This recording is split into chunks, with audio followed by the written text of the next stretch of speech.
Hi, welcome to episode 9 of Colorado Brew Talk video. Today we are going to be covering BJCP style 2A, International Pale Lagers. So, I was going to say, sometimes we have trouble finding them. Jesse had no trouble this time. You can buy Heineken and Corona pretty much anywhere. Yeah, I went to a local liquor store that I'd never been to, and I was actually kind of worried because I thought they were out of the Heineken. And I was like, but I had found the can, so we're good to go. So, so some administrative notes first, I believe. Oh, yeah, sure. So we mentioned last episode that we're going to brew the Czech Pale Lager this previous weekend, and we did, in fact, brew it. So it's sitting in a controlled temperature fermentation area right now. We also brewed a bunch of other stuff, like a whole lot of lambic base. Jesse brewed a whole lot, yeah.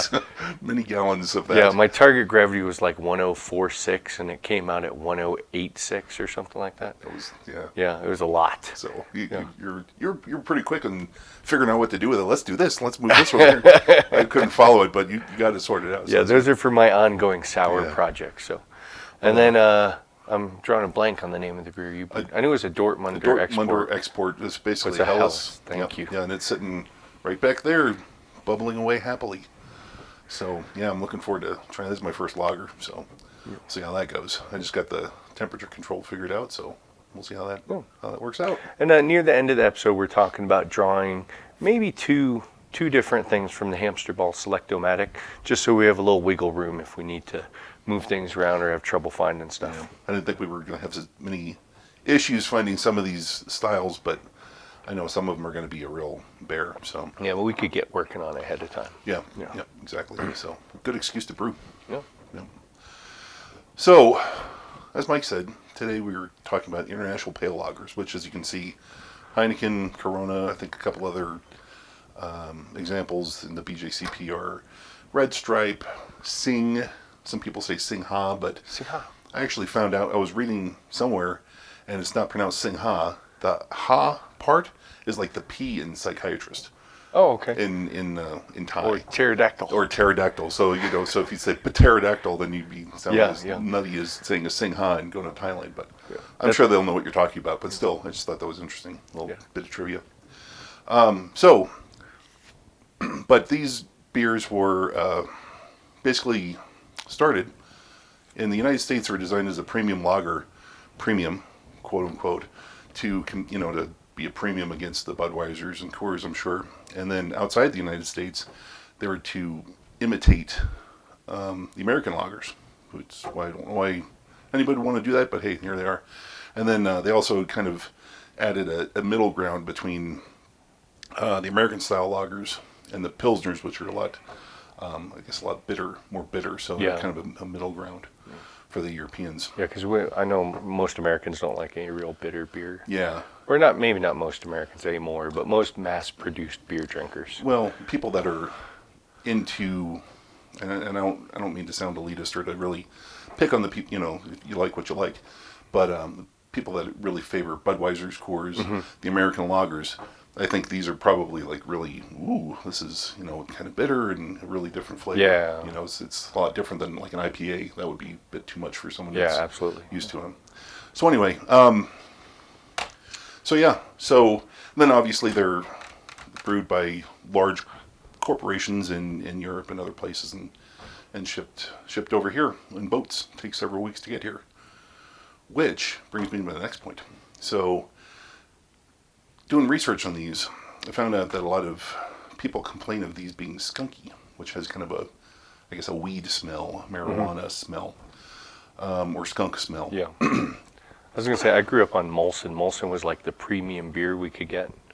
And it was always skunky. I thought that's how it was supposed to taste. Yeah, right. Yeah, and I think that's what a lot of Americans think, is they drink that and they're like, oh, this is what European beer tastes like. Yeah. No, it's just bad. It's not good. I'd read that when Heineken came out in cans, a lot of people complained because it didn't taste right. Yeah, because there's no skunking. Yeah. There's no skunking because, go ahead. Yeah, I was going to say, and skunking, of course, is a reaction between a compound in the hops and sunlight. Right, exactly. And it's made worse by clear bottles, this one, and green bottles, which Heineken in bottles is shipped in. Where brown bottles usually block out most of the light. They block out that wavelength of the sunlight. And cans obviously block out all of it. Yeah, that's usually pretty good.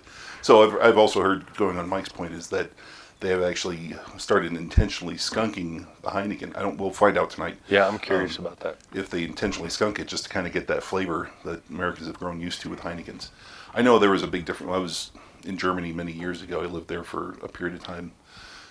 And I tried the American Heineken, because there was actually two different kinds. American Heineken, it was terrible, and I tried theirs, and it was amazingly better. It was so much better. So I don't know. I think there might be something to that. But another little interesting tidbit before we get started is, again, during my research, I'd found that Miller actually came up with a skunk-proof hops. It's called Tetra hops, and it adds bitterness but no aroma. Which works for Miller because they don't have any hop aroma in their beer anyway. So they can put it in clear bottles, which is their marketing gimmick, and no problem. You can leave it sitting on the sun, no sweat. But if you want to have an aroma or flavor hop in your beer, it'll skunk within 30 minutes. Any beer. Oh yeah, So, I heard even less time than that. Yeah. Like 5 will It's- start. Yeah, depending on your palate. Yeah. Depending on your palate, and I'm sure what kind of hops and the amount of hops in there. So something to keep in mind in the backyard barbecue. Yeah. And I was actually concerned at one point about having my boiling pot of wort, when we're home brewing out in the sun, about it skunking that, where I'd actually left a clear bag of hops on my car seat and noticed the sun on it. And it turns out that although it's a reaction between the compound in the hops and the sunlight, there's actually something the yeast produce that's required to get that skunky flavor. So yeah, it's interesting. The chemistry is interesting, but I think I'm kind of tapped out with that because I started getting into tetrahydro. I'm like, okay, that's more than a little more. Yeah. So of course, the appearance of it is going to be pale straw to gold color, white frothy head, maybe long lasting. It's a very clear beer. Aroma is low to medium, low malt aroma, which can be grainy malty or slightly corn-sweet. Hop aroma is very low to medium, spicy or floral hop presence. Low levels of yeast character, such as a light apple fruitiness, are not a fault. So light amount of DMS or corn aroma is also not a fault. So, I found something while you're doing that, and I'll talk about flavor here. Low to moderate levels of grainy malt flavor, which is not surprising, with a well-attenuated finish. Hop flavor ranges to none to medium, but if there is any, it's floral, spicy, or herbal. Hop bitterness, medium low to medium. Balance is going to be balanced. It's going to be balanced between the malt and the and the hops. And a light amount of DMS is not a fault. And light medium body and moderately to high carbonation level, which I think the Heineken is proving the point. One other thing that I found interesting as I was reading this stuff is that Miller came up with that solution for the skunking, and Corona came up with their own solution to the skunking, and that was purely marketing, and that was to put a lime in it. Put a lime in there so you can't smell it, which I thought was actually kind of brilliant. That is funny. So I always wondered, like, why do people put lime in there? Now I know. Yeah, I've heard so it has flavor. Yeah. Well, there's that too. We bash on light lagers and in general, but I mean, there's nothing wrong with them. They're style. They're all styles, but just not my choice when I go to the liquor store or the bar. Yeah. Some people like stouts, some people like IPAs, some people like these. Yeah, that's all the thing. So Corona. I smelled the Corona as soon as I opened it. Yeah. That DMS-y corn. Yeah, corn grain. Canned veggie. And just general corn as well, yeah.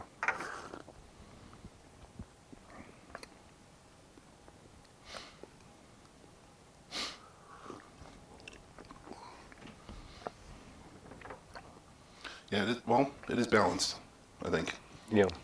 It's getting some of the grain, some of the malt, and then the bitterness just kind of balances it out. Yeah, it comes in at the very end, a little bit of bitterness. Yeah.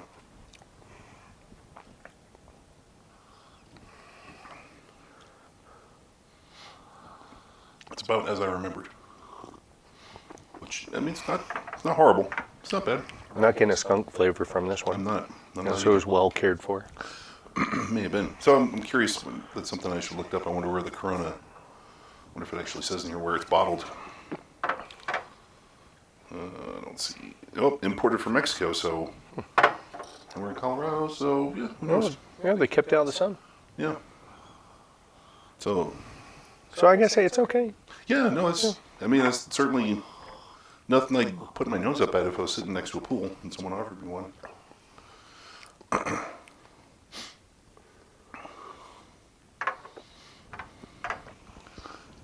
Certainly is nice and clear, isn't it? I Yeah, can and they see both it. share that. Yeah. Although, I mean, Heineken had a bit better head, although I might have poured it a little harder. Yeah. All right. Heineken. Time for the Heineken.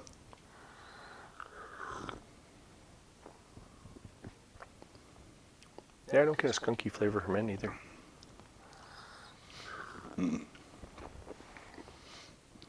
This doesn't have quite as strong malt or grain flavor as the Corona does, though. It has a sweet grain flavor to it. Yeah, it's a little smoother. Yeah, and the Corona had a bit of a, maybe like a carbonic bite, or that's how I interpreted it. Yeah, for sure. Where the Heineken doesn't. Yep, I agree.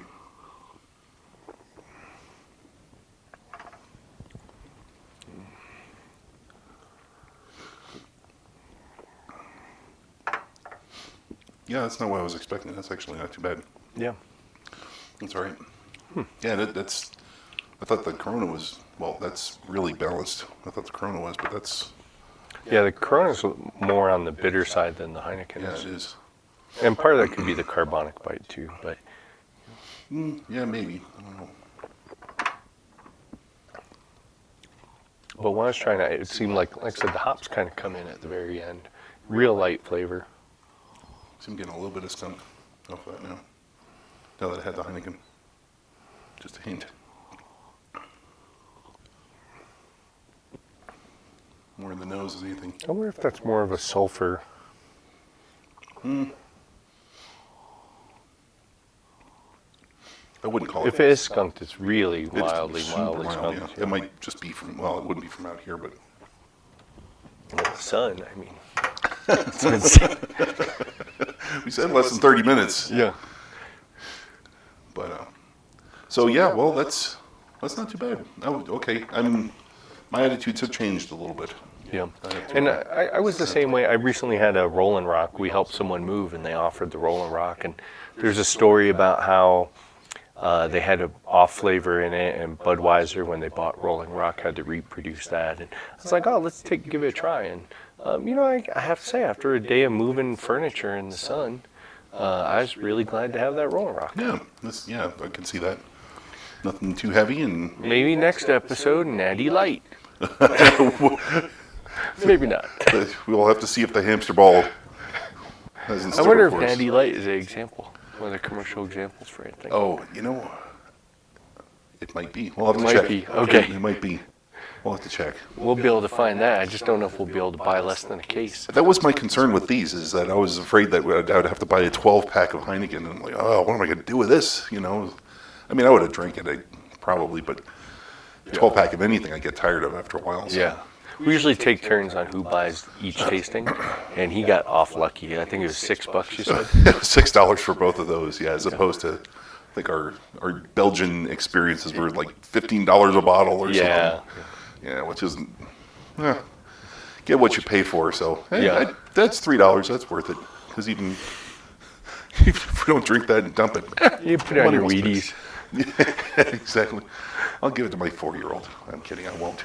I don't have a Well, 4-year-old. there we have it. So yeah, that's about it. So I think it's time. The hamster ball I selectomatic. think it is. Here it is. So are we drawing 2? I say we draw 2. Yeah. All right. Yeah. So we have a couple. I on mean, tap. 2 minimum. 2 minimum. Okay. So we still And, have and maybe that depends on what we draw. maybe. Yeah. That could be. So. Would you have your handy I guide? do. Oh, nice. He's the brains behind the operation. Actually, I had it. So let's see here. So we Yeah, still I'm have just. the. I'm sorry. Oh, I was gonna say. I was just thinking. If we draw something like, I don't know, we'd be able to find a what's that sour red? I'm drawing a blank now. Flanders red. If we draw a Flanders red or something like that, that'd be fine. But if we pull another Czech lager, which again, I was thinking we're just gonna fish those out and brew them all pretty quickly, depending on this alt beer. Oh, and we'll be doing alt beer over the next couple of months. Before April. Yeah. At least one. Yeah, so I think that's Well, a good I'm sorry, at idea. least one homebrewed one. Right. Yeah, and I know Alaskan Amber's. I don't know if Alaskan Amber's the suggested commercial, but I know it's a really good alt beer. Oh, okay. And then, which one did we just have the other? Oh, Control Alt Delete by Resolute. That was quite pretty good delicious. too, yeah. And That was really good. Yeah. So I don't know if that was like you said, a commercial example, but that's I think Yeah, that's definitely, yeah. a good example. Yeah, we recently expanded our weekly beer visits. If you don't follow our website, we do a beer visit every week as well as this tasting. And we go to local breweries. We've kind of expanded that to hit some tap houses. And we went to N3 Tap House, and they had quite a good selection. I think the hardest part was trying to decide what to order. Yeah, it was. Yeah, and then Yeah. it really was. But yeah, it was great. So if you're in the Colorado Springs area, we recommend give it a thumbs up. Yeah. I'll throw a link to that post down below. So Okay, all right, so we selecting? let's do our thing here. We selectomaticing? Let's do this.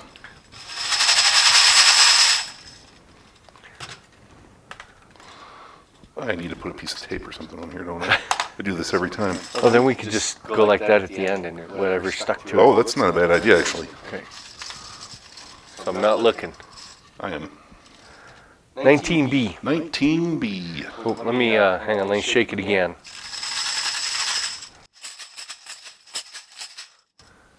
Well, that should be easy. Is that California Common? California Common. Oh, I know we could pick up some Anchor Steam. Okay, yeah, so yeah, Anchor Steam. So that should be easy. And then 17A. 17A is British Strong British Ales. Nice. British Strong Ale, yep. So we'll have to look at, Fuller's 1845, Harvey's. Harvey's Elizabeth. Oh, you're going too fast Sorry. for me. Those might be a little tougher. Those don't ring a Samuel bell. Smith's Winter Welcome. That sounds familiar. Young's Winter Warmer. That might be an issue, but we'll see. We'll see what we can find. What's the examples for 19B? 19B was... I know Anchor Steam is Anchor going to be Steam. one. I actually just listened to the Brewlosophy podcast. They're talking about brewing steam beer. And I really, California Common. It used to be called steam beer, but that's a trademark name by Anchor. Yeah. But I was like, hey, I should brew some California Common. Yeah, I'd be interested in seeing the recipes. Flying Dog Old Scratch Amber Lager. Haven't heard of it. I've had Schlafly's Schlafly's. I think I've seen Flying Dog Common, locally. but I don't think we're going to get them out here. Steamworks Steam Engine Lager. Haven't heard of them. them. That's it. So I think we can get Flying Dog. Really? Okay. I think I've seen that around. I can't believe Anchor Steam's not on there. It Oh, is. there it is. It's right Okay, there. okay. Yeah, so that Anchor Steam will be easy. Yeah. So there you have it. California Common and British Strong. Nice. So that's we did American Strong not too long ago. Oh yeah, American Strong Ale. So this will be the battle over the Atlantic. We'll go across the pond. You got your malt in my IPA. Wait, that's Australian. Okay. It's close. That's Okay. all right. That do it? I think so. I think we're good. So In that case, till next time. Cheers.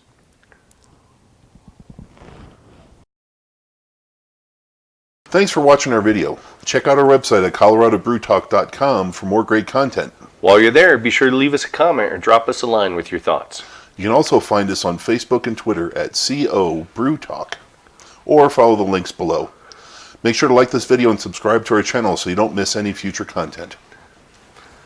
Or episodes, as the case may be. Yeah, R would have worked, I think, on both.